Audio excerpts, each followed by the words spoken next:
Hey everyone, it is me, Coffee Stitcher. It is Sunday. I'm going to scoot this a little closer. Sunday the 22nd. Happy birthday to the Stash Queen. Yay, birthday, Stash Queen,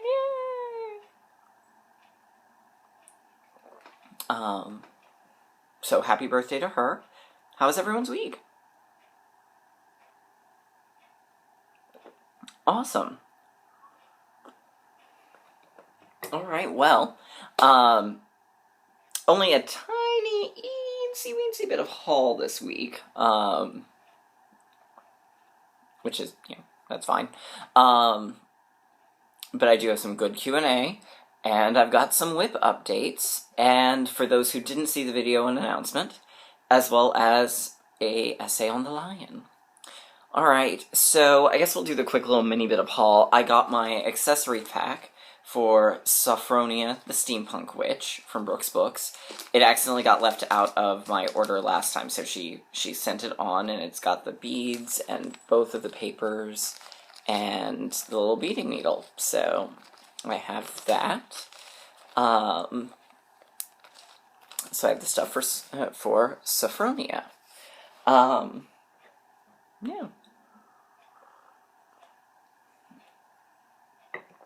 Alright, so the announcement, in case anybody missed it, it's in the last video, but I opened an Etsy store.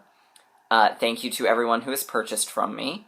I have 2 designs available. One is currently being model stitched, so it's not, the final finished isn't there, but I feel fairly confident in how it's going to look.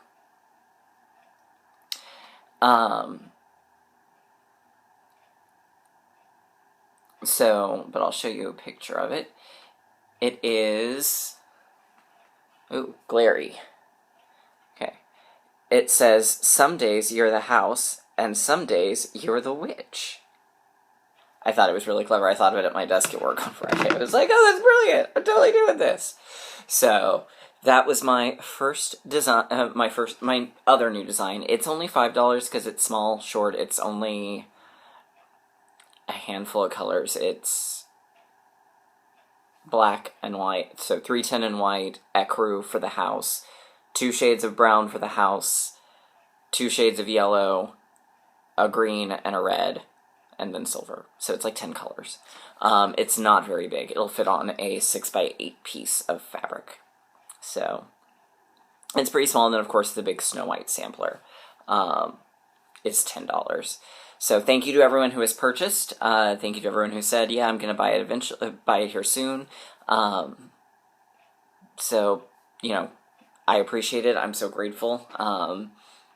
So I've sold 4 charts. That makes me really happy. So that's actually better than I really expected I would do. So, there are more things coming to the shop, but I haven't gotten there yet. Also, a quick shout out to Lucas Johnson. I don't know how many of you are in his Facebook group, Fabrics by LJ, but he started dyeing his own floss, and it looks phenomenal. Like, I'm really resisting the urge, because I don't have the 13 to spend.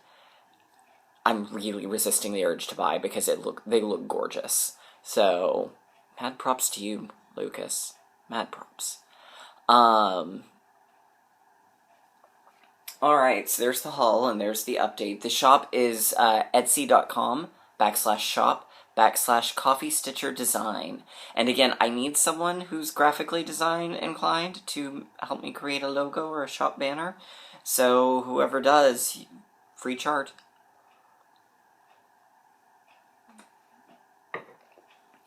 Alright, on to the Q&A. Rosemaria Crossstitch as that she's never seen perforated paper in the flesh. What does it feel like? It seems so strange to be choosing to stitch on paper, but it must be special for you to choose to stitch on it.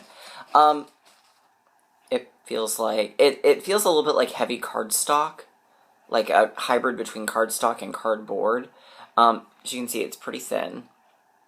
I like it. It's sturdy. It holds up, so if you screw up and you have to frog it 80,000 times, it's going to hold up to it. You do need to use 3 strands, because it is to get the right coverage, but I like it. Emma Shelley asks, who's the him? That would be my partner.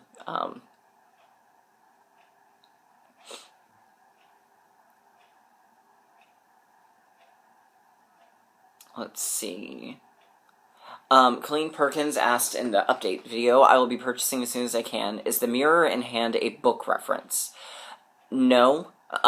She has a magic mirror, but because Mirror, Mirror on the Wall, Who's the Fairest of Them All is definitely under copyright, and Mirror, Mirror in My Hand, Who's the Fairest in the Land isn't.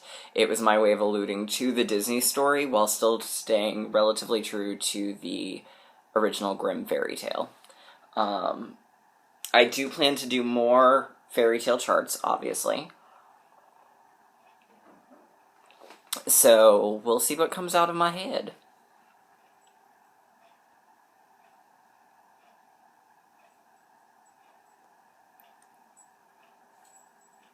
Let's see. Alright, Alex Ortiz. Was there a specific reason you decided not to do the Frosted Pumpkin 2016 Stitch-Along? There were. Frosted Pumpkin I get very frustrated with because I feel like they could go farther with their designs than they do. And I frequently find that I had to change colors because the colors they chose didn't look right together. Whereas with Clouds Factory, like, I'm not doing hardly any changes to postcards. Just a few things to the borders. And then the stamps. And in Magical Creatures, I'm not doing anything other than just swapping colors. And that's what it really boils down to is, yeah, I may have to do some slight color correction with Clouds Factory. But I felt a lot of the times with Frosted Pumpkin, I was having to redesign the entire thing myself. And that got very frustrating and old. So that was part of why I decided against it. The other reason was I'm not a big travel fan. Like, I like travel, but it didn't really scream to me. And when I saw the first round with postcards, I thought postcards was fantastic. So that was kind of the... I didn't feel that way about the Frosted Pumpkin one. I may go back and do a different Frosted Pumpkin again later. There are several of their, like, small ones that I think are really cute. But overall, I've just was not impressed. His second question is, have you faced any challenges as a stitcher who happens to be male and or a member of the LGBT community? Not really. When I first walked into Stitch Niche, or whenever I go into Stitch Niche, one of the ladies there never seems to remember me, and so she always kind of gives me a little bit of side-eye until I open my mouth, and then she goes, oh yeah, I know who this guy is. There was one shop in Dallas that did the same sort of thing. They were a little caught off guard because I'm a dude, and I walked in, and then I was like, where's the Weeks Dye Works? I need it for this and this. And they're like, oh, okay. So there's usually, like, a little bit of surprise, simply because there aren't that many men that stitch, even though there are beginning to be more men who stitch. So not really in terms of challenges, and not really with the LGBT community either. I'm sure there are people who aren't a fan, but you can't please everybody. So no, I really haven't. Let's see, Bunny Mom Julie, I have a feeling the Brooks books will be a continuing, ongoing thing for the rest of my life. Marie asks me why the cardboard bobbins when plastic template bobbins are available cheaply. For two reasons. One, the plastic ones I find very difficult to get Sharpie to take to, so labeling them is difficult. And the other is I just don't like the way they feel. They feel cheap, so I don't like them. I really don't. So I mostly use the cardboard ones for that reasons. Amelia Biggers asked how long have I been stitching? Almost 2 years. I picked up my first project about 2 years ago, right around this time, and finished it in June. So, of that same year. Laura Laney asked, did I miss the FFO of Scream House? No, you didn't. I just got bored with it. The individual boxes were getting quite tedious. So I'll go back to it eventually, but as of now, it's on the back burner. Cowgirl Kate Paints a Plenty asked who comes next after Cowardly Lion. It's either going to be the Gillikin, because unfortunately there's not really a good spot to put him because they never make it to Gillikin Country in The Wizard of Oz. So I'm not really sure where to put him. So it'll either be the Gillikin or the Wizard, because chronologically they meet the Wizard next in his many guises, but I'm not sure. Lisa Santoro, please tell me more about June Wine and Whips. It actually is wine with an H, because the idea was to work on the projects that, after Mania, you were whining because you either hadn't finished them and you weren't enjoying them, to give them sort of a second chance, or it's something you'd been wanting to work on but hadn't been able to because of Mania. So that's what it is. It's just working on older whips, or newer whips, or, one you liked in Mania really well and were whining because you didn't get a chance to work on it. Anything that made you whine, good or bad.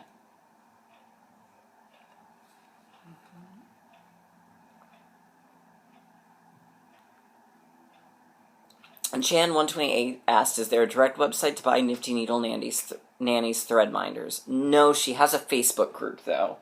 I think I've got her card still in here. Oh, there actually was one other thing of haul. 2 other things of haul. Good lord. Okay, so we're going to do a second haul in just a second. Alright.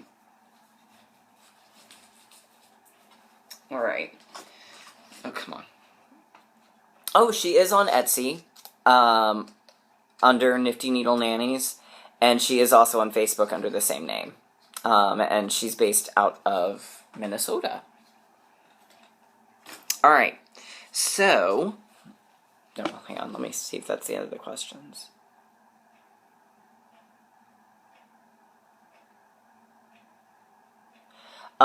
If there was let's see, Emma Park asks if there was a fire at your home, what of your most prized collection of Wizard of Oz or any of your items did you bring out first? Actually, I would leave all of the Oz things behind and save my teddy bear. That would be the only thing that I specifically would have to make sure got out. As much as I do love my Oz collection, nowhere near as attached to that as I am the bear.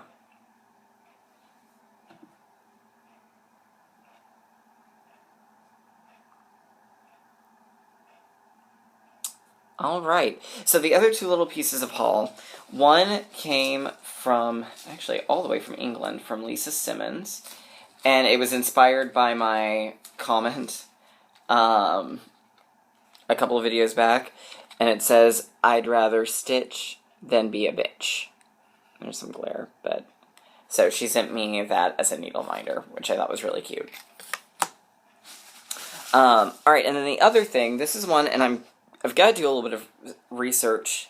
One of my Oz friends contacted me about this and asked could I finish it for them.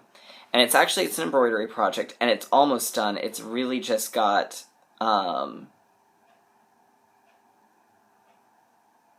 It really, I think, all that's left is doing some of the is filling in the words. But it is an embroidered map of Oz, and I don't know where, and the surrounding countries, I have no idea where he found it, but he asked if I could finish it, and really all that's left, if you can see, is where they've written things in. So, I'm a little concerned about how I'm going to get at, and I need to get, I think, some fray check on this, I don't know, I'm going to have to do some discussion. I'm a little worried about getting it up in these little top sections here, simply because I can't get that to a frame. So I'm going to be very curious to see how I actually manage to accomplish a little bit of this, but it's just the wording, so I don't think it'll take me very long. But yeah, I thought that was really cool. So I don't get to keep it, I have to send it back, but it's an embroidered map of Oz, so pretty cool. Alright, so we're going to do our whips. I kind of abandoned postcards a little bit. Mostly because I'm just not feeling New Delhi all that much. So I started on the border. I'll probably go back to it next month, when I see what comes after it. I think part of what it is I've been thinking all along that the little dude was the same dude in different countries, and then New Delhi came along and he's not the same dude. So I think that kind of confused and threw me off. I don't know. Who knows? But I did finish Magical Creatures for May. And again, this is on 32 count Lilith from Die Stitch Love. So there we go. There it is. I used a primarily Gentle Arts. His skin and the black are DMCs. And then the green is Krennic Silk Mori for May. And then the light blue is DMC. And then the crystal ball is done in a Krennic. So, and it's not showing up too well, but the owl is actually much more defined in person than he's showing up on the fabric. But there we go. There's May. And there are some beads that will go in to finish out the bubbles and such. So, there you go. So I did that. And then I started and I worked a little bit on the border of,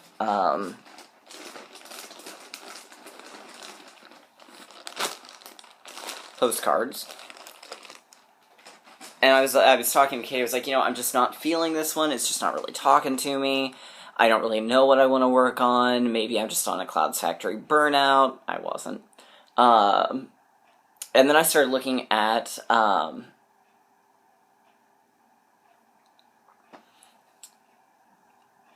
Harry Potter sampler. I was like, well, let me go ahead, since I've got the NPI silks in, that I needed. Let me go ahead and work a little bit on, and let me go ahead and take out what I had started and go from there. And then I just kept working on it. So I finished up the Gryffindor corner and got started along the top here. So I used Krennic, I think it's 31 for the red here. This is obviously, that's a Petite Treasure braid. This is the gold from NPI with the red. This is actually Karen Collections Water Lilies African Violet. And I think what I'm trying to do is find a metallic that would either coordinate with this, so it's probably going to actually end up being a silver. Because there is so much gold, so I think what I'm going to try and do is the baubles in between in the corners are going to go with the coordinating color. And then the, then do some silver with these, and then between the spells do black. I don't know, we'll sort of figure it out. Because there's a lot of gold internally, and I don't want it to just be like, oh my god, gold. So I started working that. I'm enjoying the border. I'm being very careful to make sure that I'm doing the border correctly, too. Like, I've gone back and double and triple checked everything. Because I don't want to screw that up. Alright, so that brings me to the last bit, which is the Cowardly Lion. I finished him last Sunday. I couched the details in his mane. I gave him a little green bow, and then I had to move the butterfly down so it was actually touching him, because of the fact that he's on paper. But there he is. So we've got our wonderful Cowardly Lion.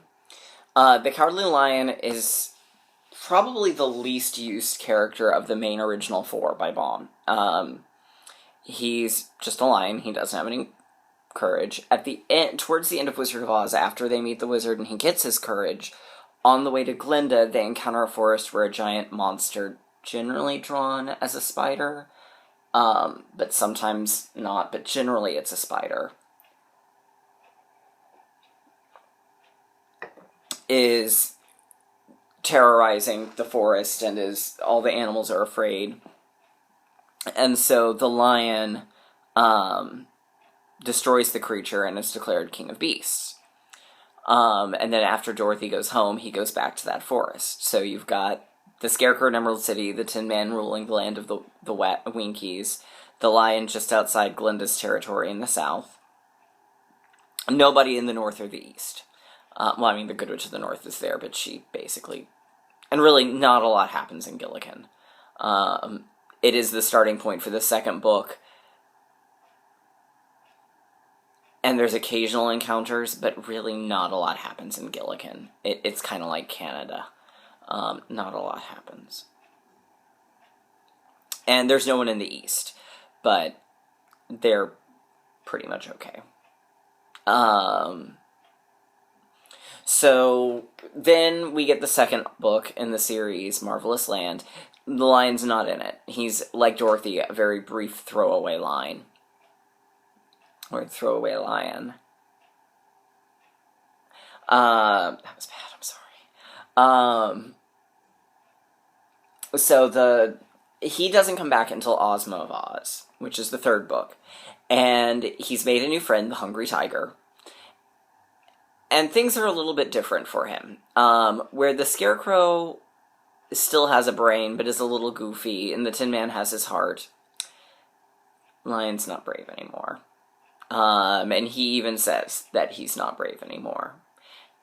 And so he has left the forest, and he lives in the Emerald City with Ozma, and he pretends to be brave, but he's really not brave.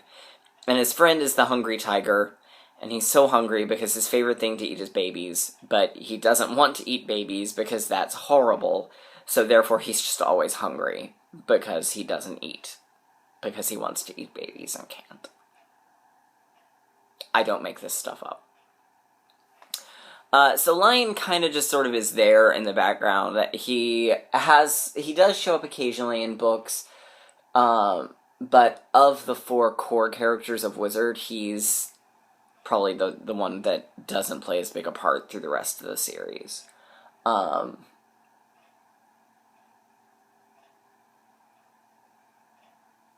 So yeah. So that's our lovable lion.